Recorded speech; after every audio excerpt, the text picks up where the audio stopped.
हे hi everyone, welcome back to my channel. कसे आहात तुम्ही सर्व? अपेक्षा करते की तुम्ही पण मस्त मजेत असणार. आणि बघा, हा गावाकडचा व्हिडिओ आहे, अर्धा गावाकडचा आणि अर्धा मी घरी आल्याच्या नंतरचा, म्हणजे दोन्ही असे मिक्स करून हा व्हिडिओ बनवलेला आहे. गावाकडे असल्यामुळे थोडंसं फिरणं, मजा मस्ती ही चालूच असती. आणि आता तुम्हाला थोड्या वेळातच समजेलच की आम्ही कुठे फिरायला चाललो. त्याआधी बघा, वेदिकाचा हा मेकअप आणि क्यूट क्यूट असा चष्मा लावलेला, आणि समोरच मामा शेजारी बसली, पप्पा घेऊन बसले आहे तिचे. तिला देखील गाडीत बसायला खूप आवडतं. आणि गाडीच्या समोरच तुम्हाला हा जंगल दिसत असेल बघा. तर जंगल नाही, शेजारी मस्त अशी झाडं आहेत आणि एवढ्या झाडांमध्ये देखील लोक राहतात बघा. त्यांचे घर आहे आणि त्यांची शेती देखील आहे. खरंच हे जे जुनं वातावरण, झाडं, घर खूप छान वाटतं. मला तर असं वाटतं सिटीमध्ये राहण्यापेक्षा गावाकडे राहिलेलं खरंच खूप छान. गावाकडे ताज्या ताज्या भाज्या खायला मिळतात आणि त्याचबरोबर बाहेरचं ऊन, हवा सगळं अनुभवायला मिळतं. तसं सिटीमध्ये नसतं. घरामध्ये तर घरामध्येच बसावं लागतं. एकदा दरवाजे बंद करून घेतले की डायरेक्टच संध्याकाळी उघडला तर उघडला, नाही तर मग घरातच बसायचं. माझंही तसंच असतं. घरात असले की कंटिन्यू दरवाजे बंद असतात. गावाकडे आले तर थोडंसं फिरायला देखील मिळतं आणि घरच्यांना देखील वाटतं ही कंटिन्यू घरातच असते, मग तिला थोडंसं गावाकडे आल्याच्या नंतर फिरायला वगैरे न्यावं. आणि बघा, या ठिकाणी आम्ही आलेलो आहे देवीच्या दर्शनासाठी. आता तुम्हाला सांगतेच की कोणती देवी आहे. तर पहा, हे मंदिर ना अहमदनगर जिल्ह्यातील तालुका राहतामधील कोलार या गावामध्ये आहे. बऱ्याच लोकांना हे मंदिर माहित असेल. आता जे नगरची किंवा राहता तालुक्याची किंवा मग कोलारचे राहणारे किंवा आजूबाजूच्या गावांचे राहणारे लोक असेल ना, त्यांना हे मंदिर माहितच असेल. किंवा मग बघा, शिर्डी तर प्रत्येकाला माहितच आहे. तर अगदी शिर्डीपासून 24 किलोमीटर एवढंच अंतर आहे या मंदिरापर्यंत पोहोचायला. कोलार म्हणून एक गाव आहे सेपरेट, आणि तिथे हे मंदिर आहे. तर शिर्डीला प्रत्येक जण जातात. आता शिर्डीला गेल्याच्या नंतर तुम्ही या मंदिराचं देखील दर्शन करायला येऊ शकता. आणि हे मंदिर जे आहे म्हणजे 350 शक्तीपीठ जे आहे ते देवीचं स्थान इथं आहे. आणि जागृत देवस्थान म्हणून हे ना मंदिर ओळखलं जातं. मंदिर म्हटलं की एकच देव किंवा एकच देवी मंदिरामध्ये असते हे प्रत्येकालाच माहिती आहे. पण या मंदिरात तसं नाहीये. तर या मंदिरात टोटल 4 देवे आहेत.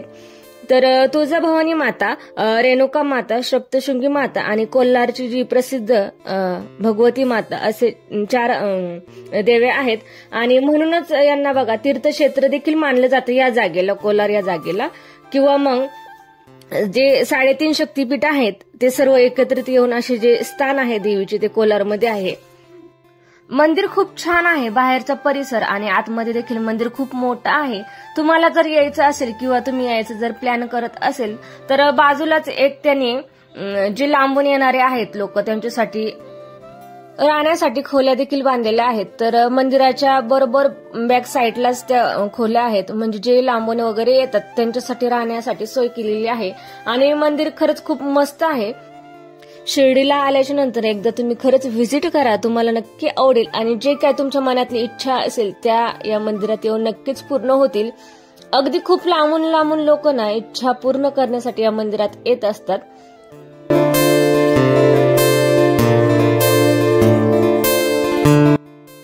चला, सुट्टी संपली आणि परत आता आपल्या रुटीनला सुरुवात केली. तर गावाकडनं आलो. अर्धा व्हिडिओ मी आधीच्या 2-3 दिवसापूर्वी मी तुमच्यासोबत शेअर केला होता आणि त्या व्हिडिओमध्येच हे दाखवायचं माझं राहून गेलं. त्यामुळे हा व्हिडिओ देखील तुमच्यासोबत शेअर केला. आणि मंदिर खूप नावाजलेलं आहे आणि प्रत्येकाची इच्छा त्या मंदिरात गेल्याच्या नंतर पूर्णच होतात, म्हणून खास करून तुमच्यासाठी हा व्हिडिओ मी शेअर केला. कुठेही जा, अगदी सुट्टीला जाणार तर कुठं पण जा, कामं सगळीकडे करायलाच लागतात. अगदी मम्मीकडे जा किंवा मग सासूकडे जा, कामं प्रत्येक ठिकाणी करायलाच लागतात. चला, कामांचं काय, कुठं ना कुठं करायलाच लागतं. आणि बघा, तिथं देखील आराम नाही आणि इकडे देखील लगेचच आपल्या कामाला सुरुवात झाली. आरामाचं काय नसते, पण थोडंसं तेवढंच बाहेर गेल्याच्या नंतर चेंज भेटतं आणि त्यामुळे जो मूड आहे फ्रेश होतो. आणि आल्याच्या नंतर बघा परत आपण आपल्या नवीन रुटीनसाठी तयार असतो आणि शारीरिक आणि मानसिक आपल्या दोन्ही मनाची तयारी झालेली असते. आणि एक असते बघा, गावाकडनं आल्याच्या नंतर जे मनात असतं ना, आता आपण आपला नवीन दिवस आणि नवीन दिवसाची नवीन कामांना छान छान सुरुवात करूया अशी आपली मनाची तयारी असते आणि माझं देखील तेच चालू होतं. आल्याच्या नंतर मी 2 व्हिडिओ ऑलरेडी तुमच्यासोबत शेअर केलेच. एक जे आहे किचन ओटा क्लीन करण्याचा आणि दुसरा जो होता तो गावाकडचा अर्धा आणि जे माझं कामं वगैरे जे आहेत रुटीनचे तेच तुमच्यासोबत शेअर केले. कारण गावावरनं आल्याच्या नंतर परत आपल्याला बरीचशी कामं जी आहे करायला लागतात आणि 10-15 दिवस आपण जे फिरण्यासाठी जातो घर बंद असतं आणि आल्याच्या नंतर ती घरामध्ये होणारे धूळ वगैरे जे असते ना तर खूप पसारा असा असतो की तो आल्याच्या नंतर आपल्याला आवरायला लागतो. आणि हीच जी नवीन सुरुवात आपण आल्याच्या नंतर करत असतो ना तर कामं जे आहे ना आपल्याकडनं खरंच खूप पटपट होतात. आणि बघा या ठिकाणी मी शिमला मिरची बनवायला घेतली तर एक कांदा बारीक चिरून घातला. आता ही वेगळी पद्धत आहे, बऱ्याच जणांना माहित देखील असेल किंवा काहींना माहित नसेल. तर बघा या ठिकाणी मी कांदा घातला. कांद्यामध्ये तुम्ही आवडीप्रमाणे तिखट कमी जास्त करू शकता. तर एक चमचा मी या ठिकाणी लाल मिरची पावडर, अर्धा चमचा हळद पावडर आणि कांदा लसूण चटणी आहे ती बघा सातारा सांगली साईडलाच मिळते तर ती या ठिकाणी मी 2 चमचे घातली आणि मला जास्तच आवडते कारण खूप छान चव येते भाजीला. आणि त्यानंतर बघा शिमला मिरची मी चिरून घेतली, सर्व यामध्ये घातली आणि चवीनुसार मीठ घालायचं आणि छान पद्धतीने शिमला मिरची जी आहे मिक्स करून घ्यायची. म्हणजे जे पूर्ण मसाले आहे ना ते शिमला मिरचीला लागले पाहिजे आणि अगदी पाणी न टाकता वाफेवरच छान शिमला मिरची जी आहे शिजून घ्यायची आहे. एवढी झटपट रेसिपी तयार होते ना ही शिमला मिरचीची, म्हणजे तुम्ही अगदी सकाळच्या घाई गडबडीत देखील पटकन अशी करून देऊ शकता. आता पाणी न टाकता वाफेवर शिजून घ्यायची कमी गॅसवर आणि छान एका बाजूला शिमला मिरची होऊपर्यंत चपात्या वगैरे बनवून घेतल्या तर सकाळच्या गडबडीमध्ये तुम्ही झटपट असं छान टिफिन तुमचा तयार होऊ शकतो.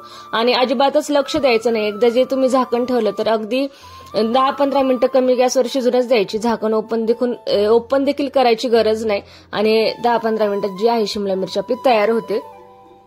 आणि शिमला मिरची शिजत आल्याच्या नंतर तुम्हाला जर वरतून शेंगदाण्याचा कूट ऍड करायचा असेल तर 2 चमचे तुम्ही तो ऍड करू शकता किंवा तुम्हाला अगदी असंच शेंगदाणे न घालता, काहींना शेंगदाणे आवडत नाही बघा तर तुम्ही शेंगदाणे न वापरता अशी देखील शिमला मिरची खाली ना तर खरंच खूप छान चव लागते. आणि किचन ओट्यावर प्रत्येकाला कापड टाकायची सवय असतेच, मला देखील आहे आणि तुम्ही आता बघितलंच कापड टाकल्यामुळे अजिबातच किचन ओटा जो आहे खराब झालेला नव्हता. अगदी कापडावर जेवढा कचरा होता तेवढा सर्व कचरा मी उचलला आणि बाहेर कचरा कुंडीमध्ये टाकला आणि आपलं किचन अगदी क्लीन आहे. आता पहा गावाकडे गेल्यामुळे ना माझं बरंचसं म्हणजे 1-2 झाडांचं तर नुकसान झालं. एक जे आहे खाऊचा वेल तो पूर्ण जळूनच गेला आणि त्यामध्येच एक शोचं होतं ते देखील जळालं आणि जे दुसरं आहे कुंदा म्हणून ते देखील जळालं. म्हणजे जळालं नाही, बऱ्याचशा काड्या ज्या आहेत त्यातल्या वाळून गेल्या. आता काय माहित नवीन फुटतंय की नाही फुटतं, आहे अजून बऱ्यापैकी पण बरंचसं असं जे आहे ते खराब झालं. आणि माती जी आहे पूर्ण घट्ट झाली होती कारण 8 दिवस त्यांना पाणीच भेटलं नाही. 3-4 दिवस पाणी त्यांच्यामध्ये राहिले, एवढं पाणी मी झाडांना टाकून गेले होते.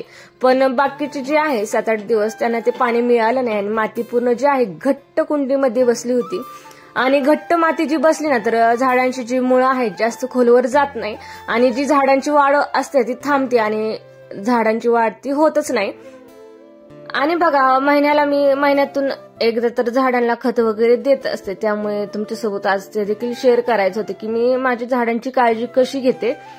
आता बऱ्याच लोकांना म्हणजे एवढं झाडांचं विशेष काय वाटत नसेल कारण बघा गावाकडे मोकळं शेती वगैरे असते आणि तिथे झाडं जे आहेत अगदी काही न करता मेहनत न घेता खूप छान वाढ होते झाडांची.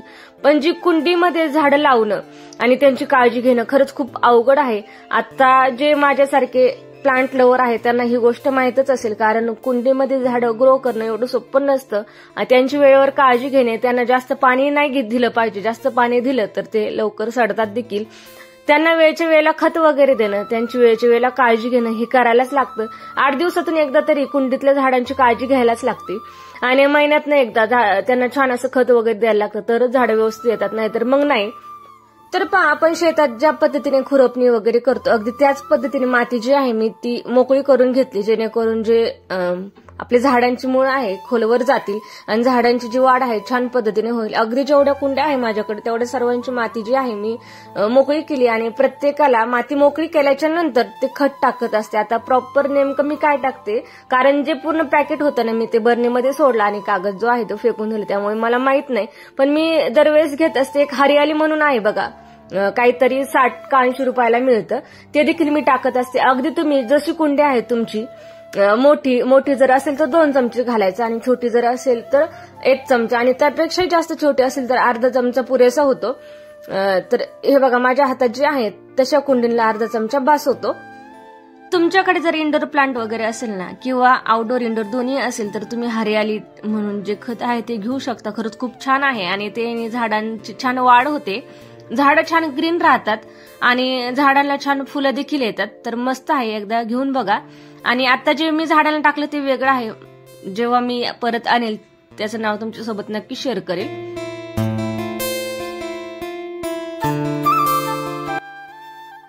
आता चिनी गुलाबाचे एकच प्लांट मी जे म्हणजे 2-3 थोड्याशा अगदी काड्या होत्या त्या मी घरनं आणल्या होत्या आणि त्याच्या मी भरपूर अशा तयार केल्या. मला वाटतं 4-5 कुंड्या माझ्या चिनी गुलाबाच्याच आहे.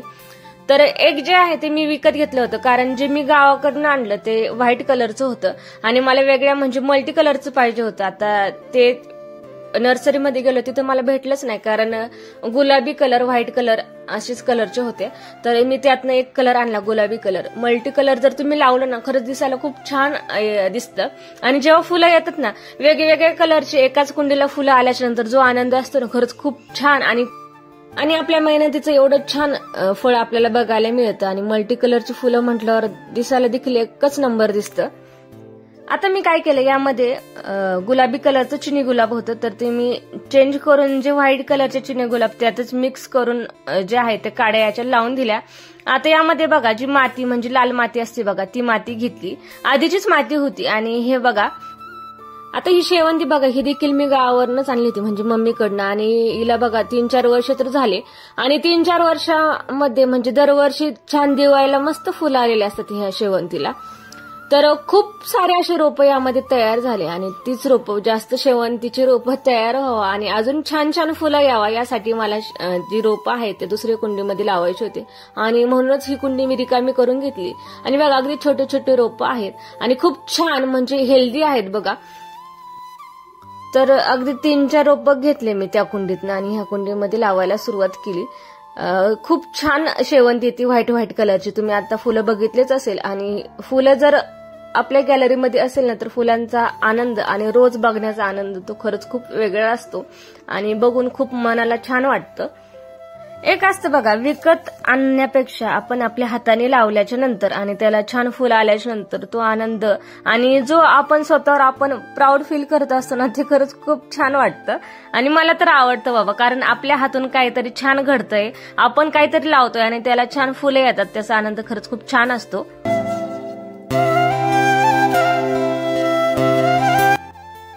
आता पहा हे मनी प्लांट मी जाताना जे माझं बाहेरचं गेट आहे तिथे ठेवलं होतं तर तिथे जरा जे आहे सनलाईट मिळत नाही आणि मनी प्लांटला थोडीशी का होईना दिवसातून 1-1.5 तास का होईना सनलाईट ही पाहिजे असते किंवा नॉर्मल असं सनलाईट जी घरामध्ये येते तेवढी जरी भेटली तरी पुरेसं आहे. पण जे आहे बाहेरचं गेट माझं तिथं जरा सनलाईट कमी येते आणि त्यामुळे बघा मनी प्लांटची जी मुळं आहेत ती सडून गेली आणि खराब झाली.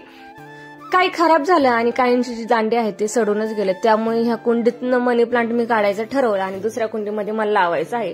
तर माती देखील अशी मिक्स माती होती, काळी माती आणि लाल माती ही मिक्स होती. काळी माती जर असेल ना तर व्यवस्थित जी वाढ होत नाही झाडांची, कारण माती जी आहे ती चिकट असते आणि चिकट मातीमुळे झाडे हे जास्त खोलवर त्यांच्या मुळ्यात जात नाही आणि झाडांची जी वाढ आहे ती ठराविक काळापर्यंतच राहते, नंतर थांबती.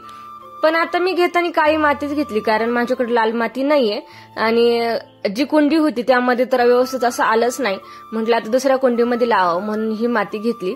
आता बघू आलं व्यवस्थित तर ठीक, नाही तर मग परत दुसऱ्या कुंडीमध्ये मला हे मनी प्लांट जे आहे मला ट्रान्सफर करायला लागणार. आणि माझ्याकडे ज्या घरामध्ये कटिंग होत्या मनी प्लांटच्या त्या आणि ज्या कुंडीमध्ये होत्या दोन्ही एकत्र करून मी एकाच कुंडीमध्ये लावत आहे. तसं तर मी विकत आणताना नाही एकदा मनी प्लांट अगदी 30 रुपयाचं मनी प्लांट घेऊन आले होते आणि छोटंसं अगदी 6 पानांचंच मनी प्लांट होतं. आणि त्याच्यानंतर जे मी मनी प्लांट घरच्या घरी ग्रोथ केलं आणि एवढ्या साऱ्या मनी प्लांटच्या कुंड्या आहे, अगदी 3 कुंड्या आहे. आणि कधीतरी मी मनी प्लांट म्हणजे तुम्हाला आधीच्या व्हिडिओमध्ये दिसलंच असेल माझ्याकडे मनी प्लांटची वाढ किती मस्त झालेली आहे. तर एका 6 पानांच्या मनी प्लांटपासून मी एवढ्या सगळ्या कुंड्या एका मनी प्लांटच्या तयार केल्या बघा. चला तुम्ही असं काहीतरी नवीन नवीन ट्राय करू शकता आणि अगदी जो पैसा वाचवायचं काम आहे ते तुम्ही करू शकता, कारण झाडं विकत आणायचं म्हटलं तर पैसा लागतो. म्हणून जेवढं आपल्याच्यानी होईल घरच्या घरी तेवढं आपण करू शकतो आणि चांगल्या पद्धतीने जी झाडं आहे आपण ग्रोथ करू शकतो. चला भेटूया नेक्स्ट व्हिडिओमध्ये. तोपर्यंत सर्वांना बाय.